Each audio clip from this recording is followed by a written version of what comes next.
Have you ever wondered which place on Earth is closest to space? No, it's not at sea level. It's not even near the equator.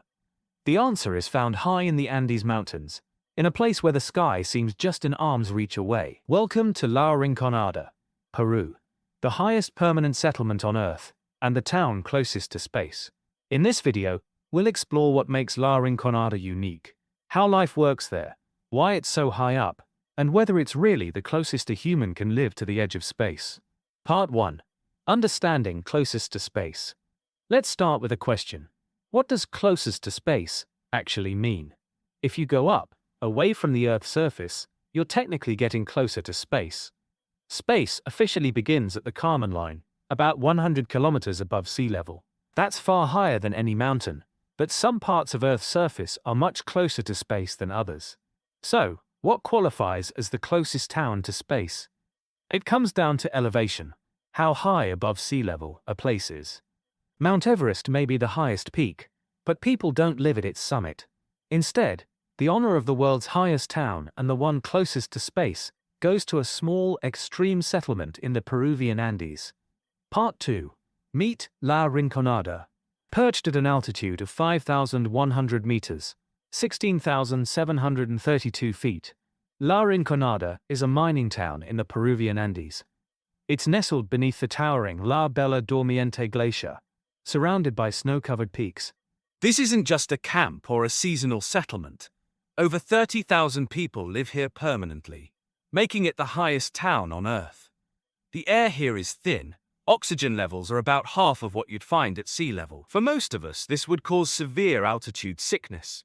But the people of La Rinconada have adapted in fascinating ways.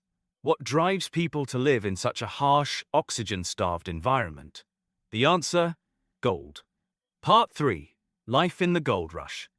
La Rinconada is built around a network of gold mines. The dream of striking it rich brings people from all over Peru. The primary system here is known as the cachorreo system. Miners work for 30 days without pay, and on the 31st day, they're allowed to take home as much ore as they can carry. If there's gold in it, they keep it. If not, too bad. It's a gamble, and for many, it's the only chance they have at economic survival. Despite its riches, La Rinconada is plagued by poverty, lawlessness, and pollution. There's limited infrastructure, unreliable electricity, no running water, and a massive problem with mercury contamination from gold processing. Yet people stay. Why? Hope, and the dream of a better life. Part 4. Human adaptation at extreme altitude. Living at 5,100 meters is not for the faint of heart. At this altitude, the air pressure is about 50% lower than at sea level.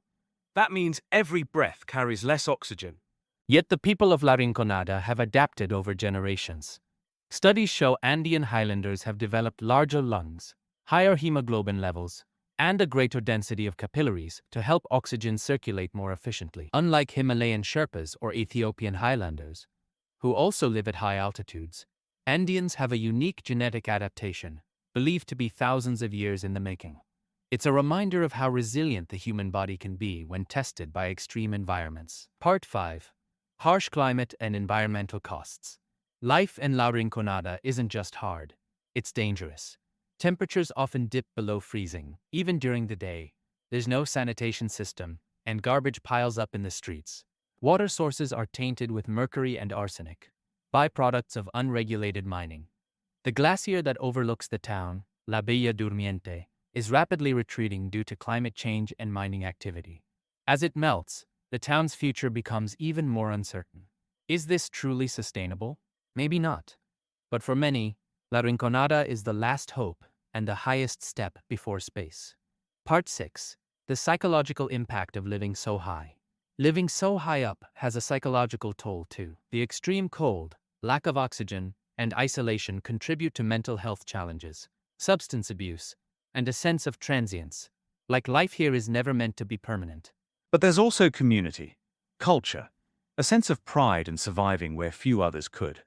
Children go to school, markets open, people fall in love. Even at the edge of habitability, life finds a way. Part 7. La Rinconada versus space habitats. In many ways, La Rinconada is the closest thing we have to a space colony on Earth.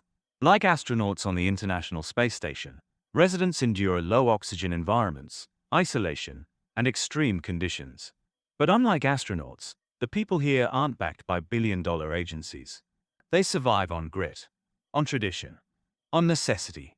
Studying La Rinconada could help us prepare for life on Mars, where conditions may be even harsher, but where lessons from Earth's extremes will be invaluable. La Rinconada is more than just a high-altitude town. It's a symbol of human endurance, ambition, and the lengths people will go for a better future. It's the town closest to space, not just in distance, but in spirit. If you enjoyed this video, make sure to like, share, and subscribe for more deep dives into the planet's most extraordinary places. Thanks for watching.